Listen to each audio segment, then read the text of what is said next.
എന്താണ്, അത് ചെയ്യുന്നതുകൊണ്ടുള്ള പ്രയോജനങ്ങൾ എന്തെല്ലാം, എങ്ങനെ ചെയ്യാം, അത് ആർക്കൊക്കെ ചെയ്യാൻ പാടില്ല, ഇതൊക്കെയാണ് ഇന്നത്തെ വീഡിയോയിൽ ഞാൻ നിങ്ങൾക്ക് മനസ്സിലാക്കി തരുന്നത്. ഞാൻ Lovely Shari, yoga trainer, national yoga referee. Welcome to my YouTube channel Travancore school of yoga. First അത് എങ്ങനെ ചെയ്യാം എന്ന് നമുക്ക് നോക്കാം. ഏത് മുദ്രകൾ ചെയ്യുമ്പോഴും നമ്മൾ നട്ടല് നിവർന്ന് സ്റ്റഡി ആയിട്ട് ഇരിക്കണം. ഈ മുദ്ര നിങ്ങൾക്ക് ഇരുന്നുകൊണ്ടും ചെയ്യാം, നിന്നുകൊണ്ടും ചെയ്യാം. തറയിൽ നിന്നാണ് ചെയ്യുന്നതെങ്കിൽ നിങ്ങൾക്ക് ചമ്രം പടിഞ്ഞിരിക്കാം. ഞാനിപ്പോൾ ഇരിക്കുന്ന പോലെ ചമ്രം പടിഞ്ഞിരിക്കാം. അതല്ലെങ്കിൽ നിങ്ങൾക്ക് പത്മാസനത്തിലിരിക്കാം. നിങ്ങൾക്ക് ഏത് രീതിയിൽ ഇരിക്കുന്നതാണോ കംഫർട്ടബിൾ ആ രീതിയിൽ ഇരിക്കുക. തറയിലിരിക്കാൻ പാടില്ലാത്തവർ കസേരയിൽ നിന്നും ചെയ്യാവുന്നതാണ്, അല്ലെങ്കിൽ നിന്നുകൊണ്ടും ചെയ്യാം, പറഞ്ഞല്ലോ. അപ്പം ഫസ്റ്റ് നട്ടല് നിവർന്നിരിക്കുന്നു. കൈകൾ രണ്ടും ഇതുപോലെ നമ്മുടെ ഫ്രണ്ടിലേക്ക് കൊണ്ടുവരുന്നു. വിരലുകൾ തമ്മിൽ കോർക്കുന്നു. ഈ വലത് കൈയുടെ തള്ളവിരൽ ഉയർന്നു നിൽക്കണം. ഇടത് കൈയുടെ തള്ളവിരലും ചൂണ്ടുവിരലും ഈ വലത് തള്ളവിരലിനെ ചുറ്റിയിരിക്കണം. മനസ്സിലായില്ലേ? കൈവിരലുകൾ കൈ ഫ്രണ്ടിൽ കൊണ്ടുവന്ന് കൈവിരലുകൾ കോർക്കുന്നു. എന്നിട്ട് ഈ തള്ളവിരൽ, വലത് കൈയുടെ തള്ളവിരൽ ഉയർന്നു നിൽക്കുന്നു. ഇടത് കൈയുടെ ചൂണ്ടുവിരലും തള്ളവിരലും ഈ ഉയർന്നു നിൽക്കുന്ന തള്ളവിരലിനെ ചുറ്റിയിരിക്കുന്നു. ഈ ഉയർന്നു നിൽക്കുന്ന തള്ളവിരൽ represent muscular energy, represent creation. ഇതൊരു മെയിൽ ജെനിറ്റൽ ഓർഗന്റെ ഒരു റിസംബ്ലൻസ് ഉള്ളതുകൊണ്ടാണ് ഈ മുദ്രയ്ക്ക് ലിംഗമുദ്ര എന്ന് പേര് വരുന്നത്. ഒന്നുകൂടെ മുദ്ര പിടിക്കാം.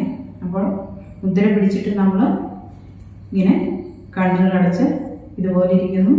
നമ്മുടെ ശ്വാസത്തെ ശ്രദ്ധിച്ച് കണ്ണുകളടച്ച് ഇങ്ങനെ ഇരിക്കുക. ഞാൻ മുദ്രാ വീഡിയോസ് നേരത്തെ പലതും ചെയ്തിട്ടുണ്ട്. അപ്പോഴൊക്കെ ഞാൻ ഇതിൻ്റെ അടിസ്ഥാനം ഞാൻ പറഞ്ഞിട്ടുണ്ട്. അത് കണ്ടിട്ടില്ലാത്തവർക്ക് വേണ്ടി പറയുകയാണ്. നമ്മളുടെ ശരീരം പഞ്ചഭൂത നിർമ്മിതമാണ്. നമ്മുടെ കയ്യിലെ ഓരോ വിരലുകളും പഞ്ചഭൂതങ്ങളെ സൂചിപ്പിക്കുന്നു. ഈ തള്ളവിരൽ നമ്മൾ അഗ്നി തത്വത്തെ സൂചിപ്പിക്കുന്നു. ചൂണ്ടുവിരൽ വായു, എയർ എലമെന്റിനെ സൂചിപ്പിക്കുന്നു. ഈ മിഡിൽ ഫിംഗർ സ്പേസ്, ആകാശം, ആ എലമെന്റിനെ സൂചിപ്പിക്കുന്നു. ഇത് മോതിരവിരൽ പൃഥ്വി, ഭൂമി സൂചിപ്പിക്കുന്നു. ചെറുവിരൽ ജലതത്വം, വാട്ടർ എലമെന്റിനെ സൂചിപ്പിക്കുന്നു.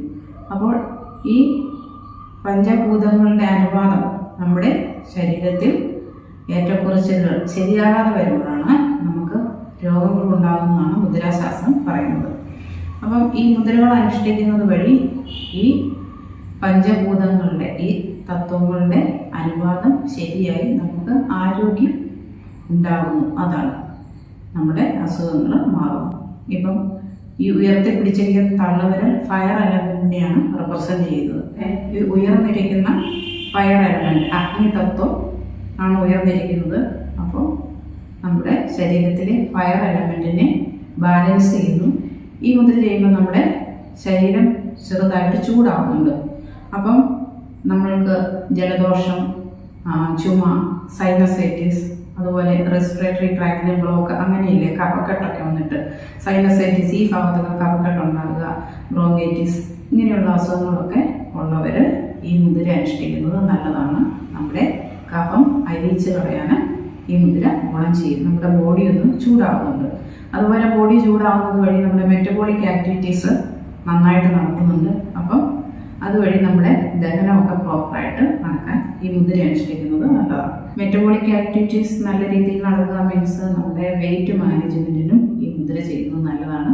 അപ്പോൾ നമുക്കറിയാം, നല്ല തണുപ്പ് കാലത്തൊക്കെ ഈ മുദ്ര അനുഷ്ഠിക്കുന്ന വഴി നമ്മുടെ ശരീരത്തിനൊരു ചൂട് ലഭിക്കും.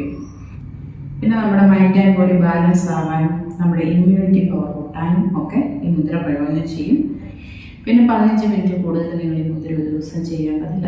ഒരു 5 മിനിറ്റ് വീതം പല സമയമായിട്ടോ ഒക്കെ ചെയ്യാം. ഈ മുദ്ര ചെയ്യാൻ പാടില്ലാത്തവർ, ഹൈ BP ഉള്ളവർ ചെയ്യേണ്ട. പിന്നെ നമ്മുടെ ഇന്റേണൽ ഇഞ്ചറിയോ അങ്ങനെ എന്തെങ്കിലും ഉള്ളവരും ഗർഭിണികളും ഒന്നും ഈ മുദ്ര അനുഷ്ഠിക്കേണ്ടതില്ല. പിന്നെ മുദ്ര ചെയ്യുമ്പോൾ ശ്രദ്ധിക്കേണ്ട പ്രധാന കാരണം പറഞ്ഞല്ലോ, നമ്മൾ ഈ മുദ്ര ചെയ്യുമ്പോൾ നമ്മുടെ ബോഡി ഒന്ന് ചൂടാവുന്നു പറഞ്ഞല്ലോ. അതുകൊണ്ട് തന്നെ ഇത് സമ്മർ സീസണിൽ ഈ മുദ്ര ചെയ്യാൻ പാടില്ല. പിത്തദോഷം, ത്രിദോഷങ്ങൾ, വാദം, പിത്തം, കഫം, ഇതിൽ പിത്തദോഷം, പിത്താധിക്യം കൂടുതലുള്ളവർ ഈ മുദ്ര ചെയ്യാൻ പാടില്ല. പിത്തദോഷമുള്ളവർക്ക് ഓൾറെഡി അവരുടെ ദേഹത്തിനൊരു പുകച്ചിലും അങ്ങനെയൊക്കെ കാണും. അപ്പോൾ ഈ മുദ്ര ചെയ്യുന്ന വഴി അത് കൂടാൻ സാധ്യതയുള്ളതുകൊണ്ട് പിത്തദോഷം ഉള്ളവർ ഈ ലിംഗമുദ്ര ചെയ്യേണ്ടതില്ല. അപ്പോൾ ഈ വീഡിയോ നിങ്ങൾക്ക് കുറച്ച് പേർക്കെങ്കിലും ഒരു പുതിയ ഇൻഫോർമേഷൻ ആയിരിക്കും എന്ന് വിചാരിക്കുന്നു. അപ്പോൾ നിങ്ങൾ മറക്കാതെ ഒന്ന് ലൈക്ക് ചെയ്തേക്കുക, അതുപോലെ മറ്റുള്ളവർക്കും ഒന്ന് ഷെയർ ചെയ്ത് കൊടുക്കുക. ഈ വീഡിയോ കണ്ടുകൊണ്ടിരിക്കുന്ന ആരെങ്കിലും ഈ ചാനൽ സബ്സ്ക്രൈബ് ചെയ്യാനുണ്ടെങ്കിൽ ദയവായി സബ്സ്ക്രൈബ് ചെയ്യുക. ഓക്കെ, അടുത്ത വീഡിയോയിൽ വീണ്ടും കാണാം.